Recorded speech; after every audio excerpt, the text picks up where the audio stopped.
Just a couple of tips when cleaning your kitchen sink or sinks. I have a double sink here. Every sink type is different of what product you can use on it. As far as disinfecting, I actually don't wash the dishes. My husband does typically. But today he is out of town, so I washed them. And upon washing the dishes, noticed the sink needs deep cleaned. Yes, you should be deep cleaning your sink, and I'm going to show you what that should entail. So, I have Comet Lemon with bleach. This is ever in my entire cleaning career, will be the only thing I use with bleach, and probably like once a month I use this stuff, if that. Typically, like I said, we clean with the good old dish soap, right? He uses a sponge. I just threw it out. So you should be, if you're using a sponge, you should be replacing that often. Even throwing it in a dishwasher, throwing it in a washer, washing it of any sort, disinfecting is not good enough, okay? Sponges have holes. They're, in that sense, a little bit porous. They hold germs. They hold all kinds of debris in them, okay? I do not like using sponges ever, so I use washcloths. And I will get a new one every single day, okay? Mine go in the washing machine. Anywho, so that's one thing. Then, to get the drains, which is why I use the Comet with the bleach, because the bleach can go down the drain. Now, honestly, once this is gone, I probably will never buy it again. I've just had it for so long. And like I said, I use it like once a month. Just here, this is the only place I use it because this is a stainless steel, so it's okay to use it here.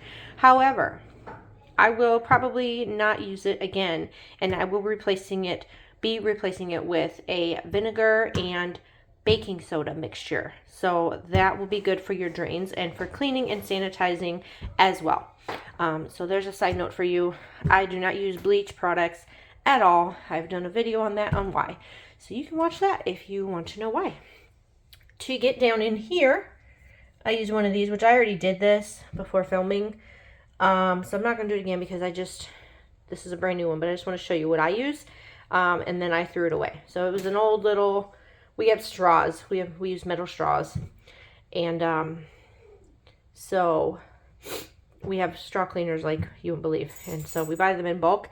And when they're kind of losing their bristles at the end of their life, I use them to clean the little holes down in here, okay?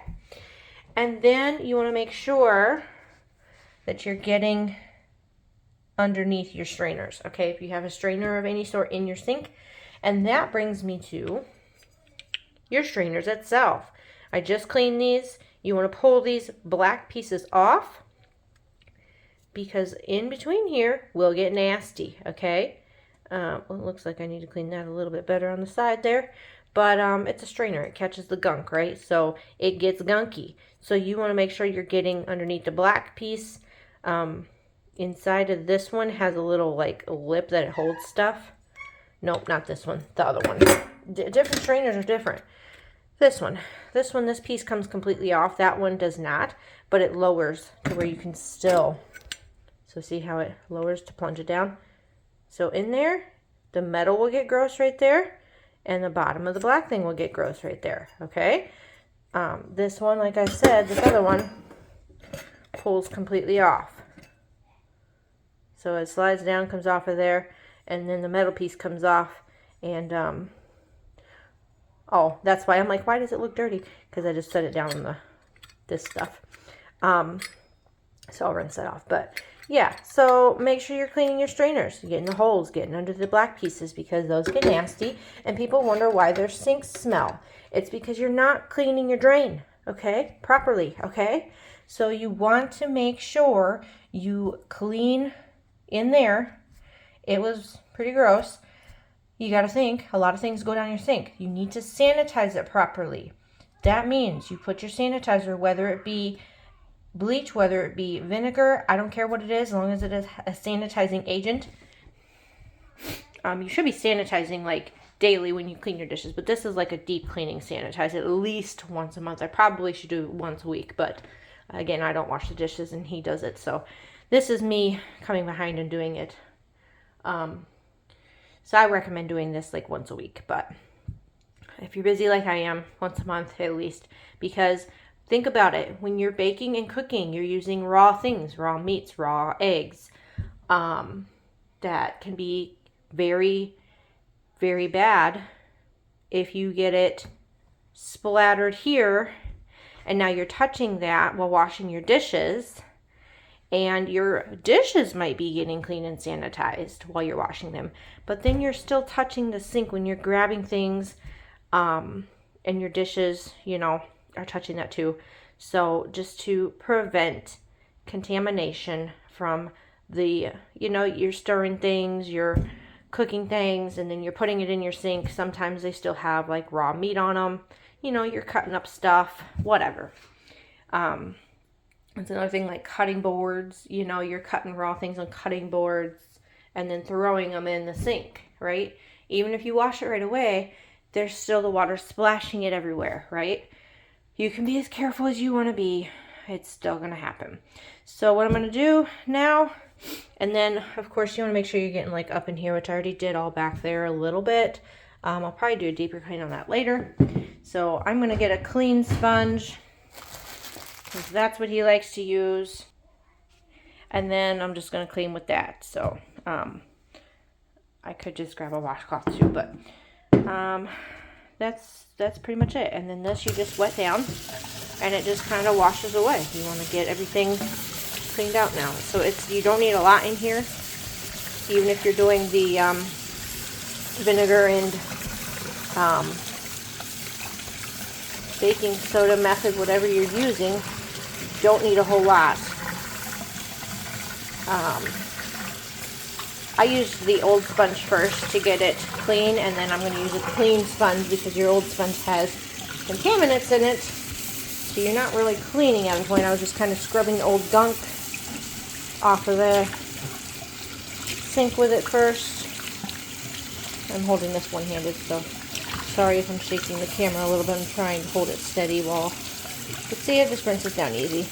When you're doing any kind of powdery substance, just be careful that you're not doing too much, because it will, pretty sparkly sink, it will clog your drains if you have too much, and the hot water can't dissolve it. It'll pack down in there. Now you can see down my drain. It's as clean as it's going to get. I mean, it's never going to be perfect, right? It's a drain unless you take it apart and clean it that way, but we're not doing that today. But that's a way that you can reduce smells, bacteria, and cross-contaminations in your sink. So, then again, like I said, make sure you sanitize all of this. I usually move my dish rack and everything around here. I do the wall behind. That wall is actually stained from the previous renters. But we still wipe it, make sure it's sanitized. And then I usually do vinegar on the countertops. When you're doing anything to disinfect and sanitize, you need to let the product, whatever product it is, sit for at least 5 to 10 minutes. Recommended 10. If you're in a hurry and you really need to wash it down, 5 at minimum. I'm trying to see if this actually says it on here, but this does say it deodorizes. It is good for kitchen sinks and countertops. But I just don't want to use any more chemicals. So we are switching everything to as natural as possible, and vinegar is kind of the best thing to do that with. So yeah, that's how you should be cleaning your sink and disinfecting it. So that's pretty much it. Thanks for watching.